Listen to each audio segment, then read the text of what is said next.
समुंदर। दिन में बस पानी होता है, लेकिन रात को समंदर याद बन जाता है। और जब कोई बीच समंदर अकेला हो तो उसकी तन्हाई भी आवाज़ पैदा कर लेती है। ये कहानी है कमांडर अयान की, जो देश के लिए समंदर पर था और अपने दिल के लिए चांद के करीब। नेवी शिप INS प्रतिबिंब पिछले 180 दिनों से समंदर में था। ना शहर, ना ज़मीन, ना घर, सिर्फ चौतरफ पानी और लोहे का एक चलता हुआ शहर। अयान पूरे शिप में एक परफेक्ट ऑफिसर माना जाता था। बहुत सीधा, बहुत शांत और मजबूत दिल वाला। पर जब रात होती और ड्यूटी ख़त्म होती तो वो रोज़ एक ही जगह जाता, शिप की छत पर। रेडर की हल्की सी आवाज़, हवा में नमक और ऊपर एक खूबसूरत सा चांद। अयान रेलिंग पर खड़ा होता और धीरे से बोलता, तुम फिर आ गए? जैसे चांद कोई पुराना दोस्त हो उसका। मीरा भी देख रही होगी ना तुम्हें। वो कहती थी चांद सबसे बड़ा वफादार होता है, रोज़ आ जाता है हमारे बिना बुलाए। यहाँ के सारे फ़ोन्स सिग्नल्स बंद हैं, मैसेजेस बंद हैं, बस चांद और बहुत सारी बातें। एक रात अयान को अपनी माँ याद आ गई। उसने कहा चांद से, पता है जब मैं छोटा था मुझे अंधेरे से बहुत डर लगता था। माँ कहती थी जब डर लगे बस आसमान को देख लेना, क्योंकि जो ऊपर चांद होता है ना, वो हमेशा तुम्हें डर से बचाता है। कोई साथ हो ना हो, चांद तुम्हें देखता रहता है। वो हल्की सी हंसी हंसा। आज समझ आता है मैं अंधेरे से नहीं डरता, बस अकेले होने से डरता हूँ। उस रात अयान थका हुआ था और सोते ही उसने मीरा को देखा अपने ख्वाब में, सफ़ेद कपड़ों में, बाहों में हवा और पीछे पानी जैसा अंधेरा। मीरा मुस्कुराई और बोली, तूने आज चांद से कहा था कि बचपन में तू डर जाता था? अयान का जिस्म सुन्न हो गया। तुम्हें कैसे पता? मीरा ने धीरे से कहा, समझ ले कि चांद हमारा मैसेंजर है। तू जो चांद से कहता है ना, वो मुझे आकर सब बता जाता है। अयान की नींद टूटी और वो उठकर बैठ गया। ये क्या वाकई में सपना था? पर ये तो मीरा की आवाज़ थी, बिल्कुल असली लग रही थी। उस रात के बाद अयान जानबूझकर चांद से बातें करने लगता और हर रात मीरा ख्वाब में आती। कभी मुस्कुराती, कभी चुप रहती, कभी अयान से रूठी हुई होती, कभी उसके साथ बहुत सारी बातें करती, कभी बस उसे देखती रहती। और हर बार वो वही जानती जो अयान चांद से कहता। एक रात अयान बोला, मीरा के साथ मैंने कभी बड़ी बातें नहीं की, ना वादे किए, ना ज़्यादा उसके साथ वक्त बिताया, पर बहुत सारे ख्वाब देखे मैंने उसके साथ। बस कभी कभी सोचता था वो किचन में होगी, मैं बालकनी में होऊंगा। वो पूछेगी, चाय चाहिए अयान?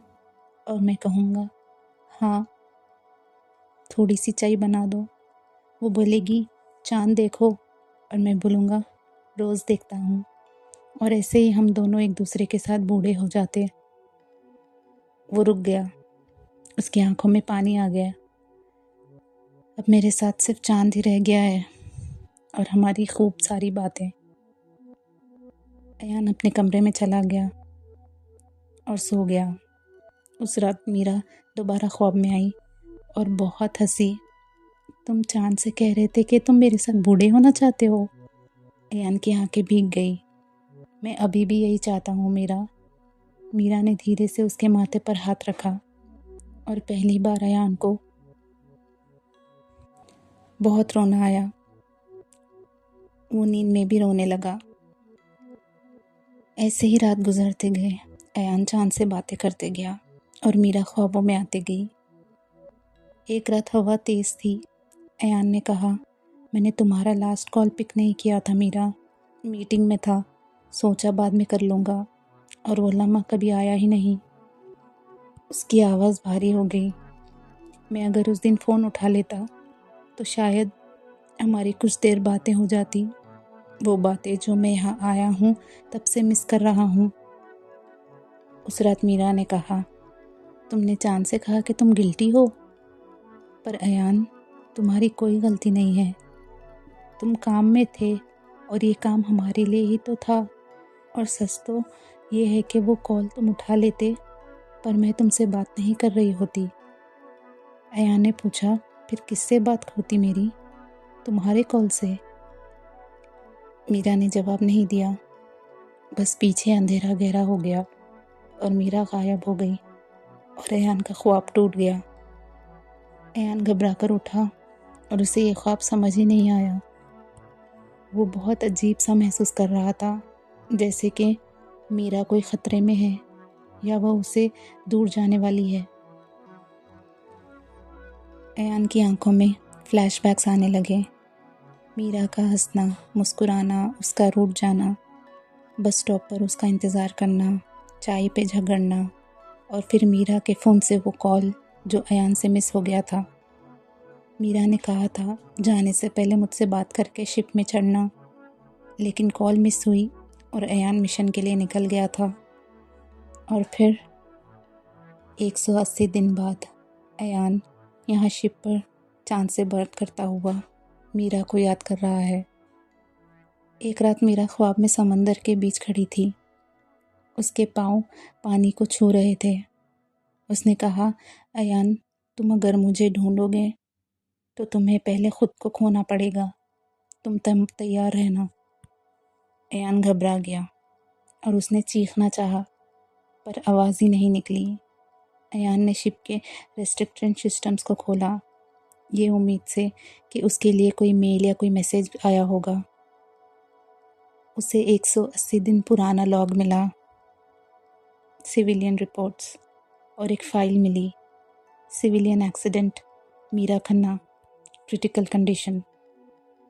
तारीख वही थी जिस दिन मीरा का कॉल आया था, जिसमें अयान ने मिस कर दिया था। अयान घबरा कर कुर्सी पर बैठ गया। रिपोर्ट में लिखा था, she is in coma, in ICU। इसके बाद कोई अपडेट्स नहीं। ये सब अपडेट्स 180 दिन पहले पुराने थे। उस रात अयान टेरेस पर नहीं गया, अंधेरे में बैठा रहा और धीरे से बोला, तुम कहाँ हो मीरा? तुम्हारा एक्सीडेंट हुआ था और तुम कोमा में थी। अयान फूट फूट कर रोने लगा। अयान को रोते रहते ही नींद लग गई और उसने देखा कि मीरा सामने थी। इस बार मुस्कुराई नहीं।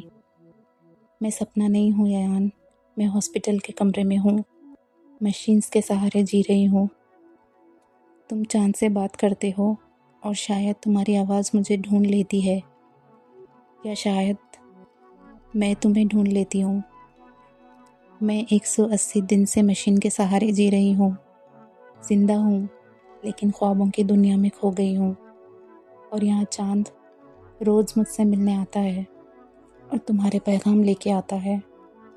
पता नहीं कैसे, शायद चांद दरवाज़ा हो, मीरा ने कहा, रोशनी और पानी के बीच का।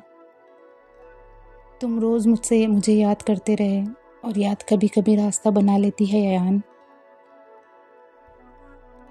मीरा ने बस इतना कहा और अंधेरे में खो गई। कुछ दिन बाद समंदर बदल गया। तूफान, लहरें शिप से टकराती रही। अयान ड्यूटी पर था। एक झटका और वो फिसला। पानी, अंधेरा। उसने ऊपर देखा, बादलों के बीच चांद को। उसने पानी में डूबते हुए कहा, मैं आ रहा हूँ मीना, अगर बचा तो सीधा तुम्हारे पास। क्रू ने उसे खींच लिया, पर उस रात उसने ज़मीन छू ली थी। अयान की ड्यूटी अब शिप पर ख़त्म हो गई थी।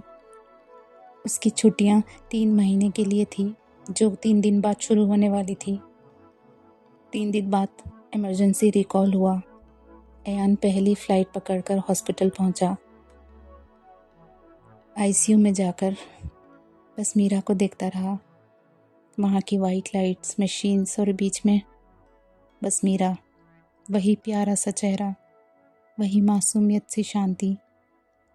अयान ने उसका हाथ पकड़ा और कहा, मैं आ गया हूँ मीरा, तुम्हारा अयान, समुंदर पार कर कर तुम्हारे पास आ गया हूँ। लेकिन मीरा, वो अभी भी जिंदा लाश जैसे हॉस्पिटल के बेड पर पड़ी थी। कई दिन, फिर हफ्ते और 2 महीने गुजर गए। अयान रोज उसके पास बैठता, बोलता, मीरा, तुम हो जिसने मुझे यहाँ बुलाया है। मीरा की धड़कनें सुनता, चांद की बातें बताता, समुद्र की कहानियाँ सुनाता और हर रात हॉस्पिटल की छत पर जाकर चांद देखता। पर अब चांद से बात नहीं करता था, बस देखता रहता था। एक सुबह जब वो हाथ पकड़कर बैठा हुआ था, मीरा की उंगली हिली, बहुत हल्की सी, लेकिन हिली थी। अयान का सांस अटक गई। डॉक्टर्स ने कहा, न्यूरल रिस्पॉन्स है। अयान बाहर आया, छत पर गया। सुबह का चांद फीका सा था। उसने धीरे से कहा, शुक्रिया। उसे कहना मैं उसके पास हूँ, अब तो जल्दी होश में आ जाए ताकि उसे अपना बना लूँ हमेशा के लिए। 2 दिन बाद मीरा को होश आया और उसने पहला चेहरा देखा तो वो था अयान का। दोनों की आंखों में आंसू आ गए और अयान ने वहीं पर मीरा को अंगूठी पहना दी। उनकी एक नई कहानी शुरू हो गई, समुंदर के पार, चांद के करीब। शायद कुछ प्यार शब्दों के मोहताज नहीं होते, शायद कुछ रिश्ते समुंदर पार करते हुए भी जी जाते हैं, और शायद चांद जवाब देते हैं, बस राता बन जाता है। ज़िंदगी जज्बातों से बनी है, इंसान के जज्बातों से वो किसी को भी जीत लेती है।